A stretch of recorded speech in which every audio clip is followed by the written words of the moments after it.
అమరావతి పైన తీర్మానం పెడతామంటే ఇక్కడికి వచ్చే పరిస్థితిలో లేరు. ఇంకో పక్క మీరు చూస్తే ఢిల్లీలో లోకసభలో రాజ్యసభలో వ్యతిరేకించిన ఏకైక పార్టీ భారతదేశంలో ఏం పార్టీ అది? పేరు చెప్పాలనా?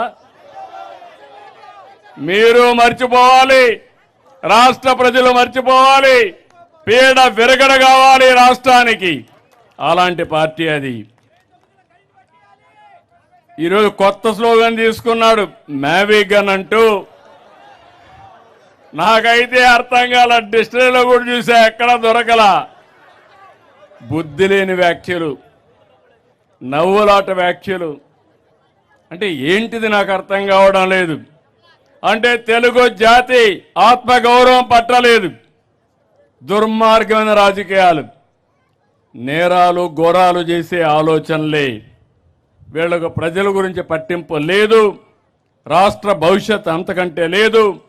విధ్వంసాలు చేయడం, విషం చంపడం, ప్రజల్ని భయభ్రాంతులు చేయడం. అమరావతిని చంపాలనుకున్న మీరు ఇంకా బాగుపడే సమస్య లేదని మీ అందరికీ విజ్ఞప్తి చేస్తున్నా. అందుకని బిల్లుపై పార్లమెంట్లో వాకౌట్ చేశారు. శాశ్వతంగా మీరు ఆ పార్టీని బ్యాకప్ ఏం చేయాలి? బ్లాక్అవుట్ చేయాలి. అప్పుడే వీళ్ళకి బుద్ధి వస్తుంది. రాజకీయాల నుంచి ఇలాంటి వాళ్ళని నేను చాలా రాజకీయాలు చూసా. 5 దశాబ్దాలుగా రాజకీయాలు చేస్తున్న 48 ఏళ్లుగా రాజకీయాలు చేశా. హేమాహేమిని చూశా, అనేక సమస్యలు చూశా. ఇంత చౌకబారు రాజకీయం, ఇంత నీతిమాలిన రాజకీయం నేను ఎప్పుడూ చూడలేదని చెప్పి నేను మీకు అందరికీ కూడా విజ్ఞప్తి చేస్తున్నా.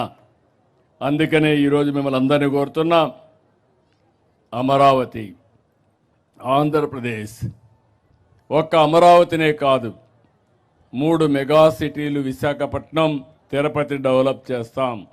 ప్రతి ప్రాంతాన్ని అభివృద్ధి చేస్తాం. అమరావతి ఒక స్ఫూర్తిగా ఉంటుంది.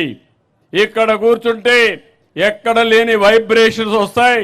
ఇక్కడి నుంచి పరిపాలన సమర్థవంతంగా చేసి ప్రతి ప్రాంతాన్ని అభివృద్ధి చేస్తామని అమరావతి సాక్షిగా ప్రజలకు హామీ ఇస్తాం.